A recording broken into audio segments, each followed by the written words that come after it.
U.S. Marshals Service announced $15 million discrimination settlement. From Watchful Eye A. Newsbreak contributor. This week, the U.S. Marshals Service, USMS, announced entering into an agreement to settle a 30-year-long class action lawsuit alleging African Americans were discriminated against in promotion, recruitment, and hiring practices and policies for Deputy U.S. Marshal positions.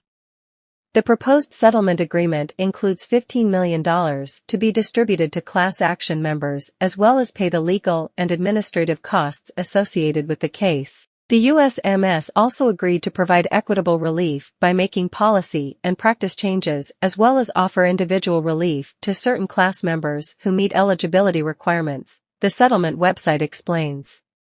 According to the settlement agreement, eligible class members include African Americans who are current and former Deputy U.S. Marshals, detention enforcement officers, and applicants never employed who were subjected to USMS policies and practices for hiring and recruitment of Deputy U.S. Marshal positions starting on January 23, 1994 through a date that has yet to be determined. The Equal Employment Opportunity Commission, EEOC, has granted preliminary approval of the settlement. If the administrative judge declines to give it the final approval after a fairness hearing, the monetary and equitable relief will not be available, the settlement website notes. This case stems from Matthew Fogg, who filed an EEOC charge in 1994 against the USMS asserting discrimination claims under the Civil Rights Act. In the settlement agreement and in its announcement, USMS denies that it violated Title VII of the Civil Rights Act. USMS asserts that it has provided, and will continue to provide, equal employment opportunities for African American Deputy U.S. Marshals and applicants for the Deputy U.S. Marshal position. The USMS announcement says the settlement reflects the parties' good faith efforts to resolve allegations of discrimination and move forward to advance common goals of justice, fairness, equity, and equality. Individuals who are or who believe they could be class members can find the settlement website here. Documents including the full settlement agreement are accessible there. LLLL. More than 29 years ago, Matthew Fogg, a retired Deputy U.S. Marshal, first filed a class action lawsuit against the U.S. Marshals Service, alleging that one of the nation's oldest federal law enforcement agencies was permeated by a toxic environment of racism and discrimination that undermined its black career advancement opportunities employees. Since then, the lawsuits group, estimated to include more than 700 current and former black deputy police and corrections officers, as well as thousands of unhired black applicants, has been in a sort of legal limbo when the case was dismissed. Reintroduced and expanded over almost 3 decades.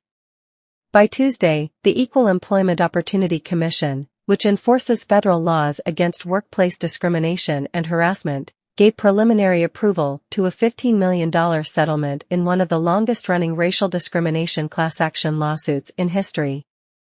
It's a big relief in a case that has taken an unusually long time, David Sanford, lead attorney for the class, told the Washington Post. This was hard-fought over many years, with a lot of litigation, a lot of testimony, a lot of documents, a lot of people, a lot of witnesses. It all led to a decades-long legal battle. But luckily it's over now. Marshal Service officials have alleged racism for decades. Throughout the litigation, the U.S. Marshals Service denied wrongdoing.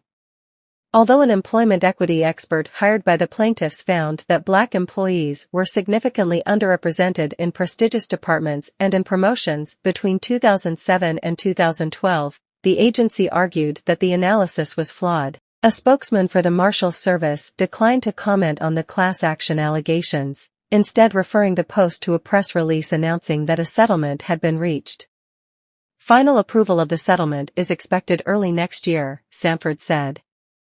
The terms of the agreement also stipulate that the Marshals Service will take steps to improve inclusivity and transparency in its recruiting and promotion processes and provide implicit bias training to its employees, something Sanford hoped would happen not only within the Marshals Service would lead to greater justice, not only across the federal government.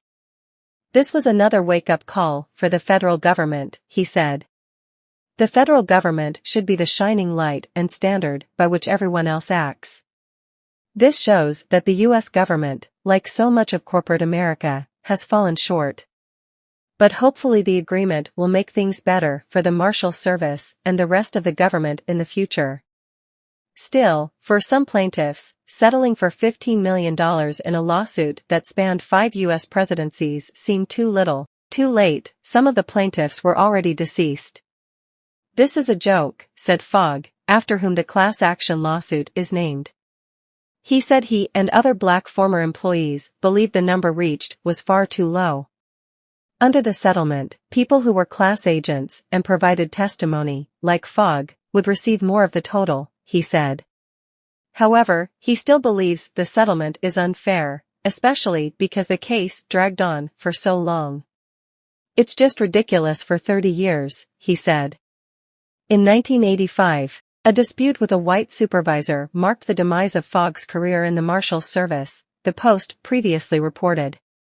Between 1986 and 1993, he filed 3 complaints with the E, citing a series of incidents of alleged racial harassment and retaliation, including denial of overtime and promotions.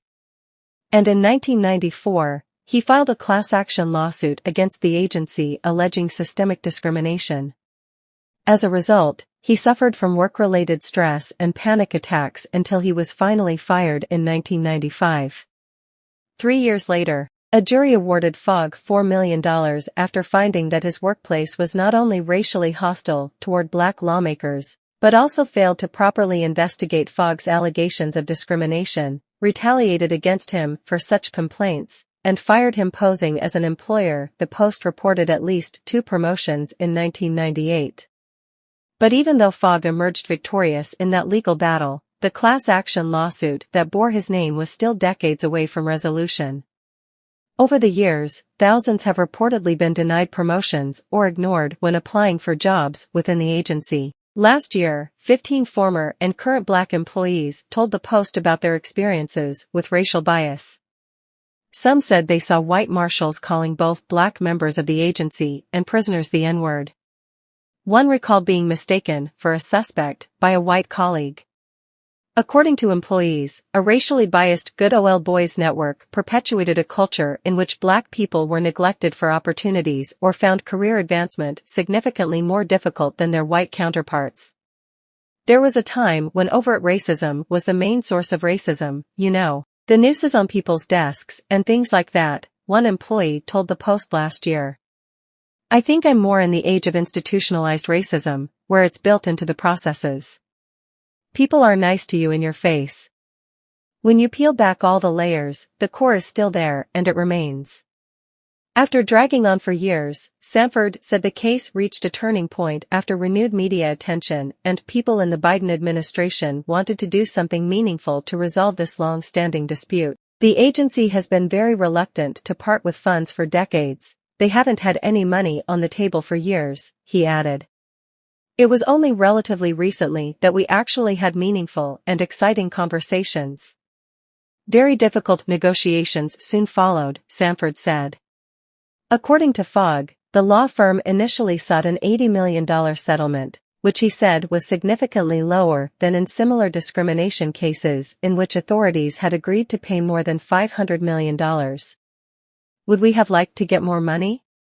"Absolutely," Sanford said. "But these are negotiations, and in negotiations you give up certain things and get certain things." The Marshal Service came to the table and negotiated in good faith. "It wasn't everything we wanted, and I'm sure they gave more than they wanted. More importantly," he added, "the settlement could lead to more justice at the Marshal Service.